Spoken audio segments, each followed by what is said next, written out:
Sothoryos. Sothoryos is the third continent in the known world, after Westeros and Essos. It lies to the southeast of Westeros and due south of Slavers Bay in Essos, across the Summer Sea. Sothoryos is located in the extreme south of the known world, and it is mostly unexplored. It is unknown if there are other continents. The inhabitants of Sothoryos are ethnically quite distinct from the peoples of Westeros and Essos.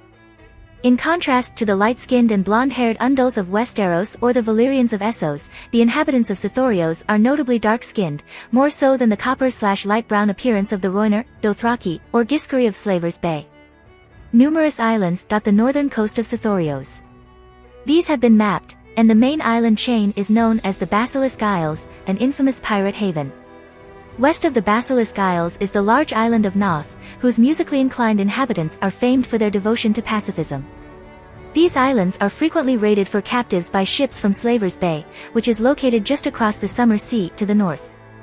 The Summer Islands are known to lie off the northwestern coast of Sothoryos, far west of Noth, home to a flourishing civilization of seafarers, whose merchant ships visit ports around the world from Old Town to Karth. Geography. Sothoryos is a large continent, covered in jungles, plague-ridden, and largely unexplored. The northern coast has been mapped, with the ruined cities of Zemeter, Yin, Gagassos and Garrosh noted, but little else is known of them. Wyvern Point is in northeastern Sothoryos near Lesser Morak. Explorers of the Summer Isles may have mapped southern Sothoryos. If so, they keep these maps a close-guarded secret. The northern coast has many islands along its length, such the Basilisk Isles. Noth also lies off the coast of the continent, to the northwest in the Summer Sea. Giscari believed the continent to be as large as Westeros. Karthine maps showed the continent as an island twice the size of Great Morak, but their ships never managed to find the bottom of the continent. The Valyrian Janara Bellaris flew her dragon to explore Sothoryos from the air, but after 2 years turned back, saying that it was at least as large as Essos, possibly a land without end. On the northern coast of the continent lie a score of small trade towns of mud, described as wet, humid, and full of misery, where adventurers, rogues, and whores from the free cities and the Seven Kingdoms go seeking fortune. Corsairs prey on these settlements, carrying off captives to their holding pens on Talon and the Isle of Tears before selling them to the flesh markets of Slavers Bay or the pleasure houses of Lys. Inhabitants. Sothoryos men are described as brindle-skinned half-men by Daenerys Targaryen. Their brindled skin is thick, often in patterns of brown and white. They are big-boned and massively muscled, with long arms, sloped foreheads, huge square teeth, heavy jaws and coarse black hair. Their broad, flat noses suggest snouts. Sothoryai women are said to be unable to breed with men from Essos or Westeros, only bringing forth stillbirths or malformed offspring. The Sothoryai mostly known to the corsairs of the neighboring Basilisk Isles are those who dwell closest to the sea on the northern shore, who have learned the trade talk. The Giscari consider them to be slow of wit but fierce fighters that make good slaves. Farther south, the Sothoryai are more savage, known for cannibalism and worshipping dark gods with obscene rites. There are also unproven reports of other races and forgotten peoples that were driven out, destroyed, or devoured by the brindled men, as well as lizard men and eyeless cave dwellers. Dangers.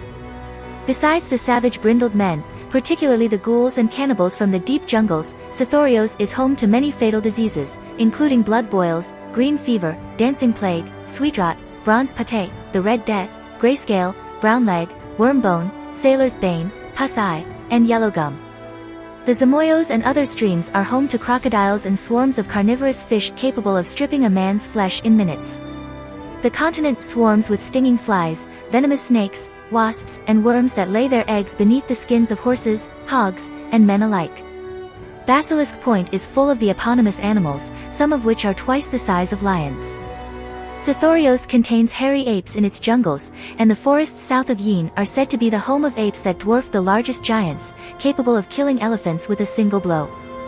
Farther south, in the Green Hell there are reports of white vampire bats that can drain the blood of a man in minutes, tattooed lizards that run down their prey and rip them apart with long curved claws on their hind legs, snakes 50 feet long, spotted spiders, and terrible wyverns. History. The origins of the city of Yin are an enigma, though it is built of the same black stone as the idol in the Isle of Toads. The old empire of Guise established outposts on the northern shores of the continent, raising the walled city of Zemeter at the mouth of the Zamoyos and the grim penal colony of Garrosh on Wyvern Point. The Valyrian freehold established 3 colonies on Basilisk Point. The first was destroyed by brindled men, the second was lost to plague, and the third was abandoned when the Dragon Lords took Semeter during the Fourth Giscari War. Gennara Bellaris flew her dragon Terex farther south than any person ever and found only jungle, deserts, and mountains. After 3 years she returned to the freehold to report the continent was as large as Essos. During their migration, the Rhoynar settled on Sothoryos, mainly on Semeter, which was found deserted, established towns on Basilisk Point and even settled on the ruins of Yin. However, weather, disease, parasites, and predators took their toll on them. 2 towns on Basilisk Point were raided, their populations carried off in chains or put to the sword, whilst those in Yin had to face attacks from brindled ghouls from the jungle's depths.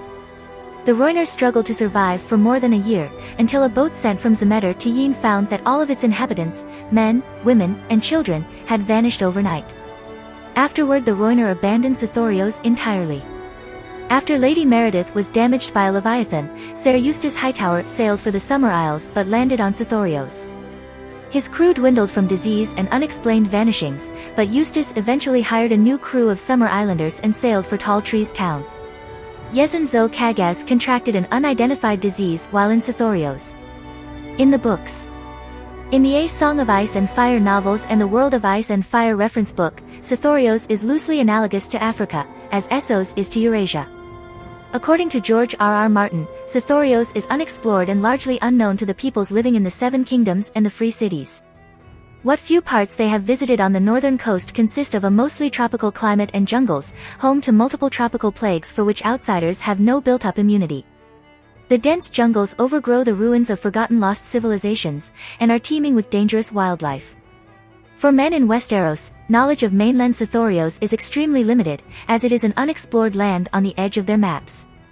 Very little has been said about it, and of that, much and more is probably wildly inaccurate. The maesters of Westeros know only vague hearsay about lands to the far south, Sothoryos, or the far east, such as Et, comparable to how little medieval Europe knew about sub-Saharan Africa and China.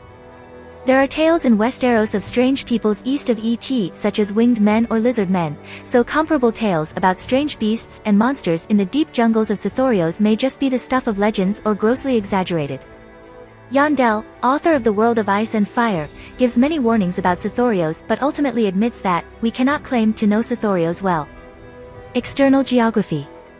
Sothoryos does not appear on the Game of Thrones TV series maps and supplementary materials, the reason for which is unknown, given that it already appeared in maps since the 3rd novel, published in 2000.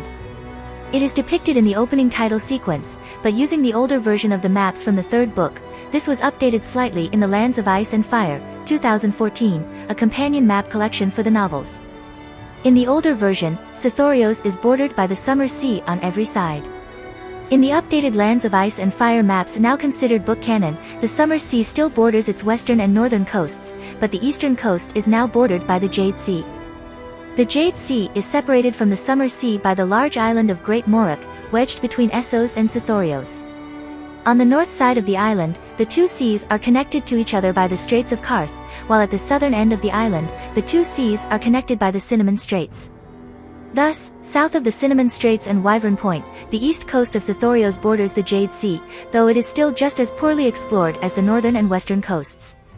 The Summer Islands, Noth, and even the nearby Basilisk Isles are not technically considered part of Sothoryos, unlike the way that the Iron Islands are considered part of Westeros despite being an island group separated from the main continent.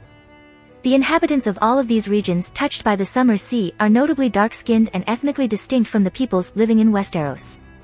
They have been targeted by slavers from Essos for centuries, however, it is not unusual to see dark-skinned peoples in Essos either as slaves in Slavers' Bay, or those who won their freedom and went on to become merchants, pirates, mercenaries, etc. According to The World of Ice and Fire, 2014, Sothoryos is a massive continent that is at least as long north-south as Essos is east-west, and possibly larger. A dragon rider from Valyria once flew her dragon south explicitly to attempt to find the southern end of the continent, but she returned 3 years later reporting that there was no end in sight when she turned around. Internal geography.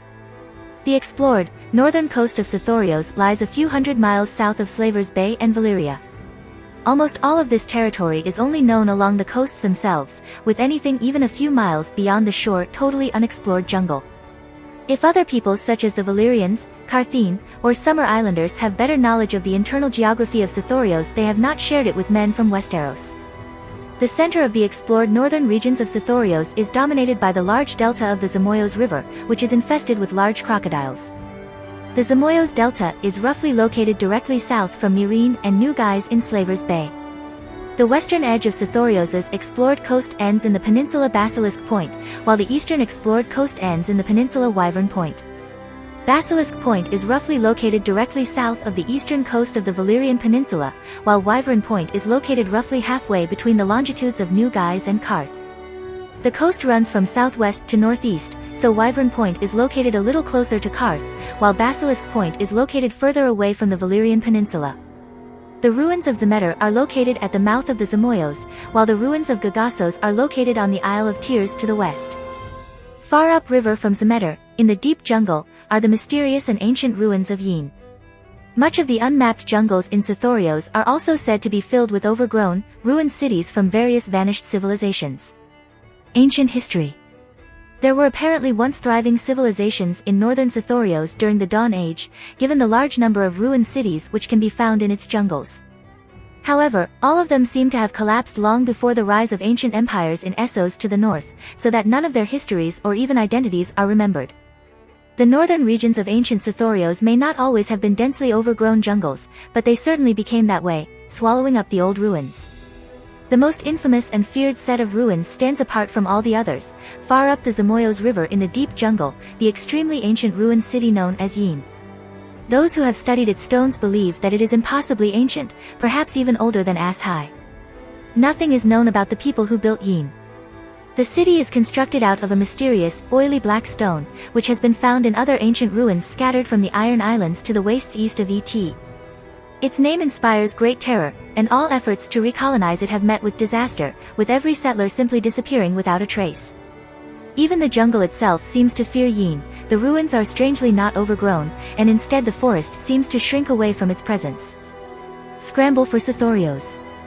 Millennia after any local civilizations collapsed, various attempts were made by outside adventurers to brave the dangers of the deep jungles to obtain the riches within. Sothoryos does have a wealth of raw resources, including gold, gems, spices, valuable hardwoods used in shipbuilding, such as teak, and exotic animals. Slavers also carried off people from local tribes to sell in the markets of Essos. Any attempts at establishing long-term outposts, however, always met with frustration, overwhelmed by the hazards of the surrounding jungles, dangerous wildlife, hostile native tribes, particularly the savage, non-human, brindled men, and tropical plagues. Disease alone wiped out many of them. It is said that 9 out of 10 men from other lands who travel to the jungles of Sothoryos will fall ill with disease or parasites, and about half of those die. After the long night, around 8 to 5,000 years ago, it seems various powers from surrounding lands tried to establish outposts on the parts of Sothoryos closest to them. Carthene adventurers established outposts on Wyvern Point, and the Summer Islanders claim that in ancient times their explorers made outposts on the western shores below Basilisk Point. The early Valyrians tried to establish a few towns on Basilisk Point itself. None of their outposts lasted more than a generation, and most met with disaster from the hazards of the jungles. The ancient civilization that expended the most wide-scale effort into planting colonies in Sothoryos was the Giscari Empire, then at the height of its power and glory. Chief among these colonies was Zemeter, a full-sized port city located at the mouth of the Zamoyos River. Being located on a large island of the river delta apparently gave it some protection from the hazards of the deep jungle. This wouldn't have kept out crocodiles, but it is described as a walled city to keep out any potential hazards. The Giscari also established multiple other outposts and colonies. To the east, on the north coast of Wyvern Point, they built the city of Garrosh as a penal colony. They also colonized the nearby Basilisk Isles, which have slightly better conditions than on the mainland, no significant native presence or dangerous wildlife, though the tropical diseases are only somewhat less prevalent. On the largest of the Basilisk Isles, the Isle of Tears, they built the city of Gorgai, not too far away from Zemeter itself. Without the dangers of the mainland, Gorgai also grew and thrived. The Giscari Wars. Eventually, about 5,000 years ago, the Giscari Empire came into conflict with the rising power of the Valyrian freehold to their west, an upstart realm of former shepherds whose fortunes changed when they discovered and tamed dragons living in the volcanoes around their homeland. The two vied to be the dominant power in Essos, and clashed in a series of 5 great wars. In the Third Giscari War, the conflict spread to the Giscari overseas colonies, when the Valyrian dragon lords captured Gorgai in the Basilisk Isles and renamed the city Gagassos. It is unclear how long exactly the Giscari held Zemeter and Gorgai before their war with the Valyrians. Some sources say Gorgai was 2 centuries old at the time of its capture, while others say 4 centuries. In the Fourth Giscari War, the Valyrians even succeeded in capturing the great city of Zemeter on mainland Sothoryos. In the Fifth and final Giscari War, the Valyrians totally destroyed Old Guise, burning it to ash and sowing its fields with salt so nothing would grow again. The Valyrian freehold subsequently absorbed all of Guise's former colonies, from Myrine to Sothoryos. Even before the Giscari Wars, the Valyrians had thrice attempted to make their own colony on Basilisk Point, west of Zemeter. The first time, it was wiped out by a plague. The second time, the colony was destroyed by an attack of the brindled men of the interior. They rebuilt the colony yet again, but later after the Valyrians captured Zemeter, they simply abandoned the earlier colony. It is unclear if it was ever rebuilt. Basilisk Point seems slightly more habitable than Wyvern Point, due to the more frequent attempts to colonize it, though all of these attempts have ended in failure. Since the Giscari Wars, the old Giscari colonies in Sothoryos, now Valyrian colonies, apparently continued on for some centuries, but their exact history between the Giscari Wars 5,000 years ago and the time of the War of the Five Kings is unclear. Some of them may have collapsed after the Doom of Valyria, about 400 years ago. In the present day, all of them are left in ruins, and even hardened pirates and raiders such as the Ironborn are afraid to approach the ruins of Zemeter. The exact history of Zemeter has not been given. About 1,000 years ago, 600 years before the Doom, the Valyrians finally defeated the Rhoynar people to their west, after which Princess Nymeria led the survivors to flee by ship.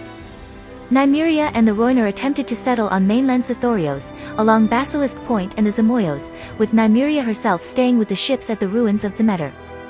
The text doesn't explain how Zemeter came to be in ruins at this time, only that it had been abandoned for 1,000 years. So little information has been given that it is possible that the Valyrians had to rebuild Zemeter several times over the millennia, due to plagues and other hazards periodically wiping it out, etc. Garrosh is also simply listed as currently being in ruins.